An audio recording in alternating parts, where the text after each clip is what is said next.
শ্রী শ্রী রামকৃষ্ণ কথামৃত ২৯ পরিচ্ছেদ ১৮৮৫ অক্টোবর। স্থূল সূক্ষ্ম কারণ ও মহাকারণ। শ্যাম বসু। সূক্ষ্ম শরীর কেউ কি দেখিয়ে দিতে পারে, কেউ কি দেখাতে পারে যে সেই শরীর বাহিরে চলে যায়? শ্রীরামকৃষ্ণ। যারা ঠিক ভক্ত তাদের দায় পড়েছে তোমায় দেখাতে। কোন শালা মানবে আর না মানবে তাদের দায় কি? একটা বড় লোক হাতে থাকবে এসব ইচ্ছা তাদের থাকে না। শ্যাম বসু। আচ্ছা, স্থূলদেহ সূক্ষ্মদেহ এসব প্রভেদ কি? শ্রীরামকৃষ্ণ। পঞ্চভূত লয়ে যে দেহ, সেইটি স্থূল দেহ। মন, বুদ্ধি, অহংকার আর চিত্ত, এই লয়ে সূক্ষ্ম শরীর। যে শরীরে ভগবানের আনন্দ লাভ হয় আর সম্ভোগ হয় সেইটি কারণ শরীর। তন্ত্রে বলে ভগবতী তনু। সকলের অতীত মহাকরণ তুরীয়, মুখে বলা যায় না। কেবল শুনলে কি হবে, কিছু করো। সিদ্ধি সিদ্ধি মুখে বললে কি হবে, তাতে কি নেশা হয়? সিদ্ধি বেটে গায়ে মাখলেও নেশা হয় না, কিছু খেতে হয়। কোনটা ৪১ নম্বরের সুতো, কোনটা ৪০ নম্বরের, সুতার ব্যবসা না করলে এসব কি বলা যায়? যাদের সুতার ব্যবসা আছে তাদের পক্ষে অমুক নম্বরের সুতা দেওয়া কিছু শক্ত নয়, তাই বলি কিছু সাধন করো। তখন স্থূল সূক্ষ্ম কারণ মহাকারণ কাকে বলে সব বুঝতে পারবে।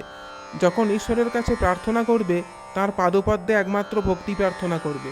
অহল্যার সাবমোচনের পর শ্রীরামচন্দ্র তাকে বললেন, তুমি আমার কাছে বর লও। অহল্যা বললেন, রাম যদি বর দিবে তবে এই বর দাও, আমার যদি শুকরজনিতেও জন্ম হয় তাতেও ক্ষতি নাই, কিন্তু হে রাম, যেন তোমার পাদপদ্মে আমার মন থাকে।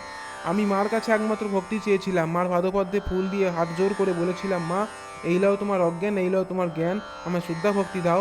এই লাও তোমার সূচি, এই লাও তোমার অসুচি, আমায় শুদ্ধা ভক্তি দাও। এই লাও তোমার পাপ, এই লাও তোমার পুণ্য, আমায় শুদ্ধা ভক্তি দাও। এই লাও তোমার ভালো, এই লাও তোমার মন্দ, আমায় শুদ্ধা ভক্তি দাও। এই লাও তোমার ধর্ম, এই লাও তোমার অধর্ম, আমায় শুদ্ধা ভক্তি দাও। ধর্ম কিনা দানাদি কর্ম। ধর্ম নিলেই অধর্ম লতে হবে, পুণ্য নিলেই পাপ লতে হবে, জ্ঞান নিলেই অজ্ঞান লতে হবে, সূচি নিলেই অসুচি লতে হবে। যেমন যার আলোবোধ আছে তার অন্ধকার বোধও আছে, যার এক বোধ আছে তার অনেক বোধও আছে, যার ভালো বোধ আছে তার মন্দ বোধও আছে। যদি কারো শুকর মাংস খেয়ে ঈশ্বরের পাদপদ্মে ভক্তি থাকে সে পুরুষ ধন্য, আর হবিষ্যি খেয়ে যদি সংসারে আসক্তি থাকে ডাক্তার, তবে সে তো অধম। এখানে একটি কথা বলি, বুদ্ধ শুকর মাংস খেয়েছিল। শুকর মাংস খাওয়া আর কলিক মানে পেটে শুলবেদনা হওয়া, এই ব্যারামের জন্য বুদ্ধ অপিয়াম বা আফিং খেত। নির্বাণ টির্বাণ কি জানো?